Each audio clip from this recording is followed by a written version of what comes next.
Medusa was known not as a monster but as a figure of breathtaking beauty.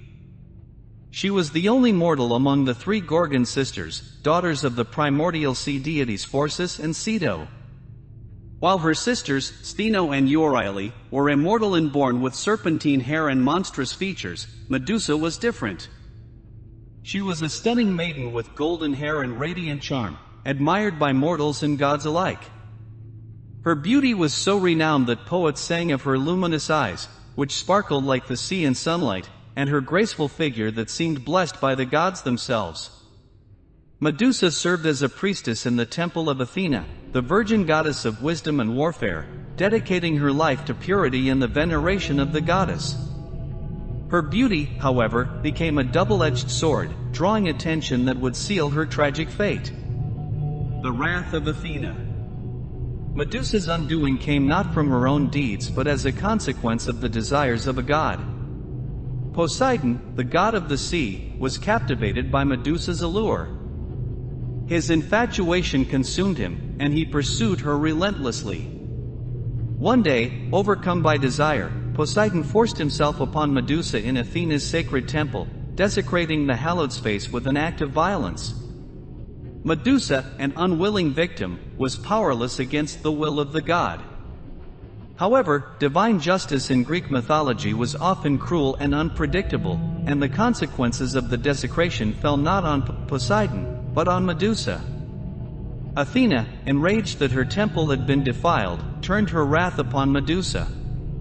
The goddess's anger was fierce and unrelenting, and she cursed Medusa, transforming her into a terrifying monster. Her once lustrous hair was replaced by a writhing mass of venomous snakes, and her eyes, which had once sparkled with innocence and beauty, became instruments of doom. From that moment forward, any living creature that met her gaze would be turned to stone. Medusa was horrified by what she had become. She fled from human civilization and sought refuge on a desolate island, where she lived in solitude, haunted by her own reflection and the memory of what she had lost. The curse had stripped her of her beauty and humanity, leaving her to live as an outcast in a world where even the sky and sea seemed to conspire to keep her hidden. The terror of Medusa. As time passed, Medusa's name became synonymous with fear.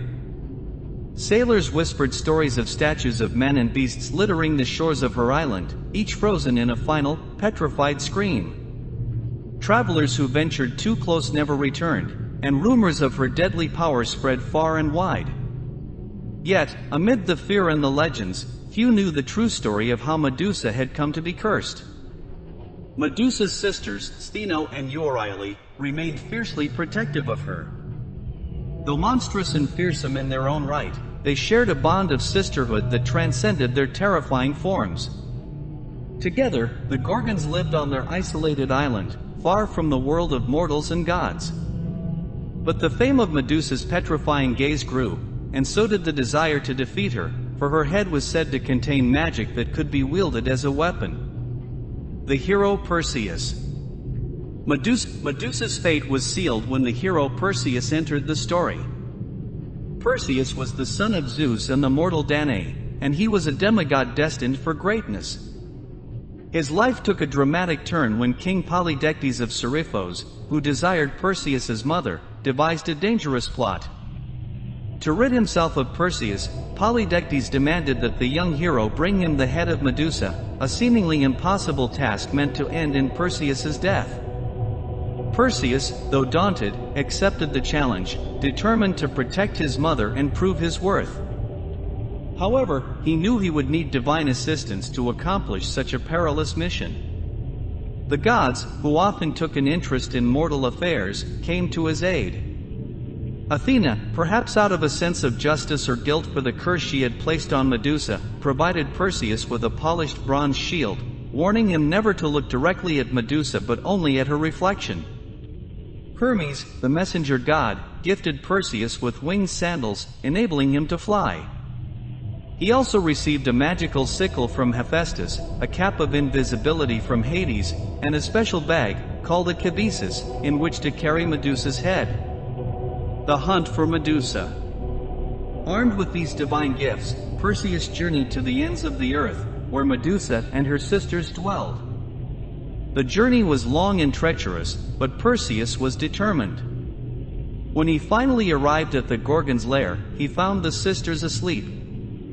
The air was heavy with the stench of death, and petrified statues of men and beasts lay scattered like a graveyard of stone. Perseus knew that he had only one chance to succeed, for if Medusa awoke and looked at him, he would share the fate of those who had come before. He crept closer, using Athena's shield as a mirror to avoid Medusa's gaze. The snakes on Medusa's head twisted and hissed, even as she slept, a restless creature trapped in a nightmare of her own making. Perseus's hands trembled, but he steadied himself, raising the sickle. In one swift motion, he severed Medusa's head, and from her neck sprang two beings, the winged horse Pegasus and the warrior Chrysaor, both fathered by Poseidon and hidden within Medusa's cursed form. Medusa's head remained as deadly as ever, even in death. Perseus quickly placed it in the cabeças and prepared to make his escape. The anguished cries of Medusa's sisters echoed through the lair as they awoke and realized what had happened. They pursued Perseus, but he donned Hades's cap of invisibility and fled, aided by his winged sandals, leaving the grieving Gorgons behind. The power of Medusa's head. Perseus's journey home was not without challenges. Along the way, he encountered many dangers, but the severed head of Medusa proved to be a powerful weapon. In one instance, he used it to turn the sea monster Cetus to stone, saving the princess Andromeda, whom he would later marry. The image of Medusa, with her serpentine hair and petrifying gaze, was a double-edged symbol, both a curse and a tool of protection. When Perseus returned to Seriphos, he used Medusa's head to confront King Polydectes, who had tried to force himself upon Danae. In a final act of justice, Perseus held up the head, turning the king and his followers to stone, ending their tyranny. Perseus then gifted Medusa's head to Athena, who placed it upon her shield, the Aegis, where it would serve as a symbol of protection and a reminder of the power of divine retribution. The legacy of Medusa. The story of Medusa does not end with her death. Over time, her image became a complex symbol in Greek culture. She was feared and revered, a representation of the darker side of the god's power and the injustice inflicted upon innocents. Medusa's face, once beautiful and now monstrous, adorned shields and temples, warding off evil and reminding all who looked upon her of the price of divine wrath.